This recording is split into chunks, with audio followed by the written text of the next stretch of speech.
about this over the next few weeks, whether or not the Steelers actually go through with moving him. We'll see. But it certainly seems like Brown is trying to put the pressure on them to do just that. I've heard 49ers, although Kyle Shanahan doesn't have a lot of time with nonsense. The Jets are interesting. They need receivers. But Adam Gase, again, not a guy in any nonsense. Is there a landing spot? He's a culture guy. Yeah, he's a culture guy. Those two guys remind me of each other, Adam Gase and Shanahan, but people are saying Jets and Niners. What are you hearing?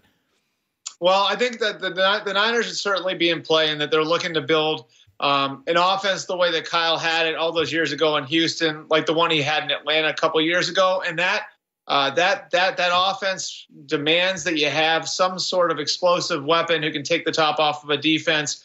Julio Jones was the dominant force in Atlanta for Kyle Shanahan. Obviously, Andre Johnson was that guy for him in Houston, and Antonio Brown would fit the bill. And in a year where the free agent class isn't very good at receiver, where the draft class isn't great at receiver, it might make some sense for them to do that. The other team that I would just keep an eye on here is the Washington Redskins. They're obviously in need of a receiver. They drafted Josh Doctson in the first round a couple of years ago. That didn't work out. They lost to Sean Jackson a couple off seasons ago. They need help at the receiver position. They've built up their offensive line. They've built up their defensive line. They've got a coach in Jay Gruden who may be coaching for his job in 2019. And so that'd be one team I would just keep an eye on that could be willing to take on the risk that Antonio Brown brings. 5'8.5". I believe he's that, maybe slightly taller Kyler Murray. I do think he's an NFL quarterback. I don't think I'd build around him. He hadn't played enough college. He's small. I thought he did an interview with Dan Patrick, which was disturbing, where he kept turning to his dad to answer all the questions. I didn't like that at all. Wasn't on Dan. What do you make of him as a prospect?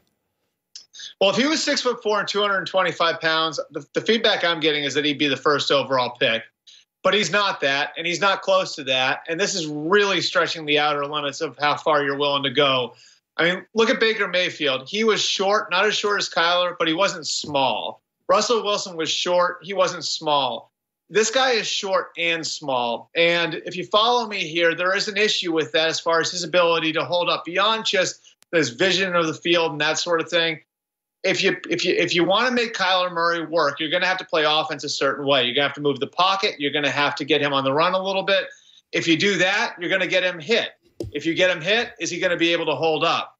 That's a very serious question, especially since last year at Oklahoma, he was playing behind the best offensive line in college football and against defenses that weren't very good. He didn't get hit a lot last year. So not only is there that open question out there, is he going to be able to stand up to the punishment that he's going to take in the NFL with this frame?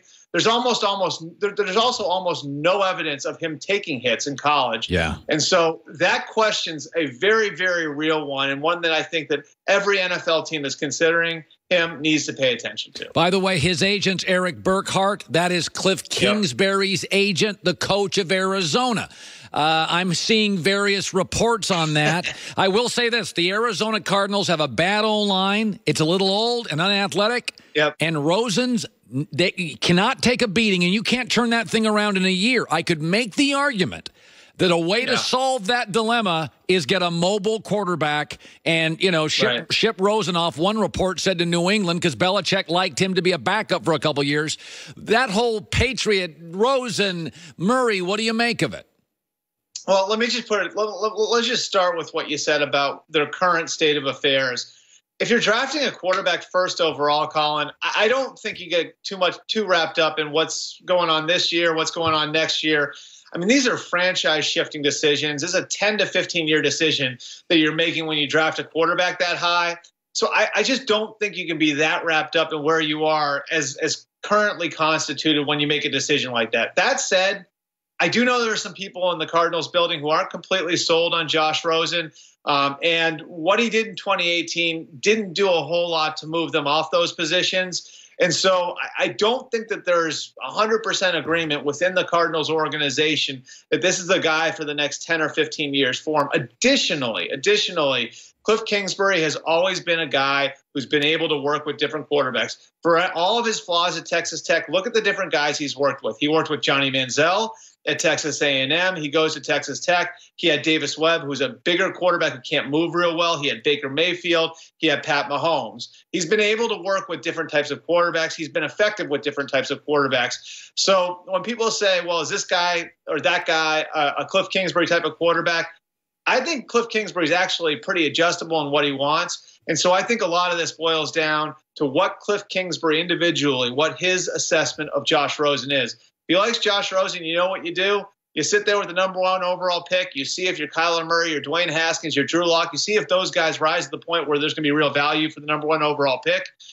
And if they don't, then you wind up taking a Nick Bosa or Quinnen Williams. Either way, you're in a really good position because you have multiple options at the quarterback position. And if you like the quarterback who's sitting there for you right now, then you turn around and you use the #1 pick as a commodity. By the way, a couple minutes left. Brian Hoyer, the story is out now, basically is the backup to Tom Brady, played Jared Goff for 2 weeks in the Super Bowl, and by watching ESPN Plus, Amazon Prime, All or Nothing, Hard Knocks, was able to get the language down, and that the Rams put themselves out there, and that became a huge factor in their defensive game plan. It's kind of remarkable. What did you make of it? A minute and a half left. Yeah, I basically, like, I talked to Devin McCourty and Jason McCourty about this, and they were over the moon talking about what a big impact Brian Hoyer had on their ability to win the Super Bowl. And so they took me through it. I talked to Hoyer about it on Sunday. Yeah, he had background in this offense. He played for Kyle Shanahan in Cleveland. Yep. He played for Kyle Shanahan in San Francisco. And so he wanted to see, hey, how close is this offense to what I was doing? He went and he watched the Peyton Manning series detail on ESPN Plus. That looks a lot like the offense I was running. And so then he goes back and he looks at Rams tape. Yep, that's the same stuff I was doing. He went and looked at an NFL Network interview where they were talking about the coach-to-quarterback communication thing that we've all talked about between McVay and Goff. Another check and another check mark there. That's what Shanahan did with Brian Hoyer, both last year and 4 years ago. And then the final piece of it, of course, you go to the Amazon series. That was on Jeff Fisher's Rams, but at the very end, there was footage of OTAs with Sean McVay, and he recognized the language. And so he was able to ascertain there's a lot of similarity between what they're doing in Los Angeles and what I did in San Francisco and Cleveland. And he gave them a little tip. He said to the defensive players, hey, look, if we send all out pressure at the quarterback, they don't have answers for that. The answer is the quarterback is going to take a shot. They're relying on the quarterback to make a play. So read the quarterback's eyes and back off a little bit. And if you look at the play that Stephon Gilmore made the interception on, he is the furthest player back of all 11 defenders. Everybody else is up towards the line. They snap the ball.